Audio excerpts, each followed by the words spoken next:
Hi everybody, it's Elle. This video is going to be primarily for healthcare providers. So if you're a mom, you can definitely watch it. You may or may not get much out of it though. So, fellow healthcare providers, if you have been around for the last 10 years, you've been hearing a lot about interdisciplinary and transdisciplinary approach to healthcare providers. So providing healthcare to our clients or our patients. And it can be tricky, especially in a big system like a hospital. And so I've thought of something that might be helpful to break it down and make sense of it and help us all look at it in a new way. So, in mental health care, we tend to approach things with a systems theory. It's one way of looking at relationships and big, units like your immediate family, and then your extended family, and then generations of your extended family, and on and on. It helps make sense of issues and things working together well. So we'll dig more into that coming up quickly. So interdisciplinary and transdisciplinary are two different perspectives. So they often get lumped together, but they do have distinct ideas behind them. So interdisciplinary means that like the different professions work well together. So we're coordinated, we get along, we're efficient, we communicate, and we do good things for our patients. Okay, but then transdisciplinary, that insinuates that there is a transcendence beyond any one discipline. So physicians, OTs, PTs, nurses, RTs, all of the professions within like a hospital system are working together as one transcendent group to help. And the belief behind that is that transdisciplinary systems work better. We work better when we work as one, as opposed to a separate parts, coordinated separate parts. So, what is family systems theory? Those of you not, with a mental health background may have never heard of this. But essentially, what it is, it's the approach to relationships, two people, and then you have an influencer, someone who triangulates those two people. So, for example, mom, dad, and then their child. Okay, so mom and dad have their married relationship, but then that marriage relationship is influenced by their child. And then mom has a relationship with child that influences the marriage, and dad has a relationship with child that influences the marriage, right? So the idea of triangulation. That is really the basic idea, but we'll talk more in just a second.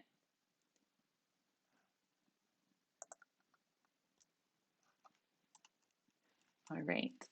So again, dyads, triads, which is it? I'm going to read a quote to you really quick.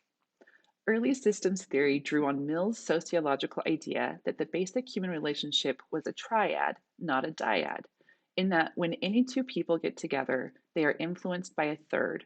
When two sisters get together, for example, their relationship is influenced by the relationship each has with their absent sister, and so on. So, kind of like I was talking about, right? So when we're using this approach, we want to think simple. We don't want to try and get like 50 people together and try to have like arrows pointed every direction. We just want to look at 2 and 3 people. And then you can make multiple triangles and stack them on top of each other if you want to think about how a system works. And you'll see that all of these overlapping triangles will create a circle, right? And so systems theory is circular, or you could think of it as cyclical or systemic, which makes sense. Systems theory, right? That's where the title comes from. So in hospitals, clinics, schools, many places where healthcare providers work, there are invisible systems with systemic structure. And that means that there's a lot of invisible things that don't necessarily make sense to everybody until they can dismantle it into these simple dyads or triads. So let's think about it. In this diagram I have here, there is the therapist on top. Yay, we're finally on top, right? And you can see us with a bicycle because we're active and we're moving and we're really kind of like Crustaceans without a shell. We're looking for our shell everywhere we go, right? We just bring our stuff. We have like a folded up piece of paper telling us our whole day, and we bring our supplies in our big pockets, and we go room to room and floor to floor, and we're all over the place. We're constantly traveling. And then we have a physician down towards this area and a nurse over to the left. And you can see that we have arrows pointing from the nurse to the therapist, from the therapist to the physician, from the physician to the nurse, right? But then reverse, reverse, it goes the other way. So you can see if, let's say, there's a breakdown between the nurse and the therapist, that is going to impact the efficiency of the physician. If there's a breakdown of the nurse and the physician, there will be a reduction in efficiency of the therapist. So, if we want to work together interdisciplinary style or transdisciplinary style, we've got to make sure that we have good relationships between these major professions within the hospital system or clinic system, wherever you might be. Let's also think about another layer, another triangle that we could layer atop the previous. So this one has a patient or two patients, right? I'm right now working with moms. So that's why we have mom breastfeeding baby in the hospital bed. And then we have therapists, and then we have nurse, because that, as a therapist, has been my experience, who I'm interacting with the most is the nurse and the mom. So, if mom and therapist are having an inefficient relationship, nursing staff is going to have difficulty. And then, if nursing staff and therapists are having a difficult relationship, mom's not going to get the best care. And really, more than anything, that's what we're concerned with, right? Is we're concerned with getting patients and clients the best care we can. And there can be egos that get in the way all across the board. And it doesn't matter what profession you're in. And at the end of the day, we don't necessarily understand each other's approach. We might have some basic understanding of, oh, physicians are the ones who make orders and who assess patients and make plans. And then therapists are the ones who enact plans. And rather than medicine, they use physical activity and lifestyle redesign, all of those things. And then maybe nurses are the ones who have the most face to face contact with patients, and they're there tracking their every move, right? So we think that we have these basic ideas of what each other does, but not necessarily. Especially when you get into theory and depths of what we all cover and do. So we really need to understand one another in order to be proficient and efficient. For example, in occupational therapy, a lot of people don't realize that our profession originated from the moral mental health movement, which was the idea that people of all ability levels should be treated with respect and dignity, including people at the time who had been put in psychiatric units. And this also extended on to people with other types of disabilities. And so occupational therapists started off as nurses, and then they kind of morphed into nurses that focused on treating patients with dignity, respect, giving them occupational balance, making sure that they have access to all of those equitable things that make us fulfilled, healthy human beings. And that's where the profession grew from. And we morphed into our own therapy profession with our own ideology. And really, the base of our profession was mental health, the very early beginnings. And we have continued our mental health focus for the entirety, of the profession, which has been around since about World War I era. And so everything we do, we're looking at the mental health of a client. We take a holistic focus and we look for occupational balance, right? So there's 9 different occupations.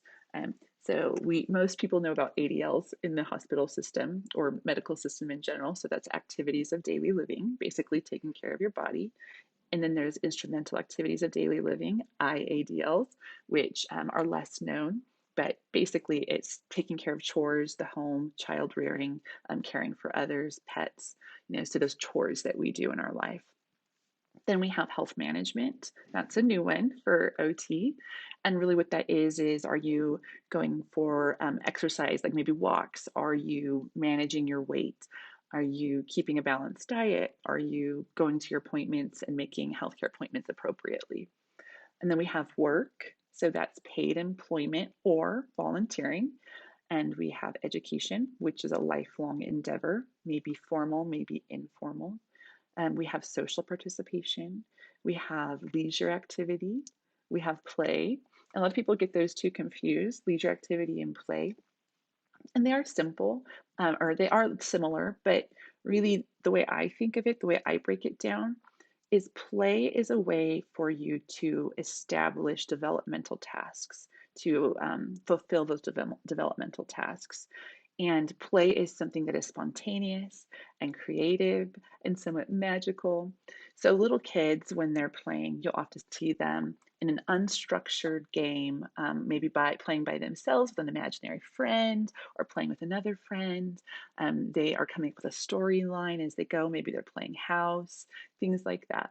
Whereas leisure would be something much more like they're doing a team sport, or they're going for a walk with their family, or they're going swimming or boating, something along those lines. So one is done completely out of creativity and fun and just your imagination. And the other is done more so for enjoyment. A lot of times it's your own personal goals where you find fulfillment. So there is a little bit of a difference. And play with adults often is expressed through sexuality. So we have play, we have leisure, and then we have rest and sleep.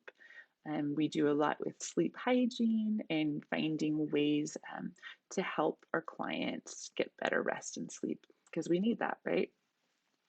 So a lot of people kind of know the basics like ADLs, IADLs, but they don't know that we're a holistic profession and that we have extensive training in mental health. We're experts in lifespan development. We're experts in function. So we are similar. We're like cousin professions to physical therapists, and cousin professions to speech therapists, and cousin professions to psychotherapists. But it's kind of all of it combined. So we're like the Swiss Army knife of the therapy professions.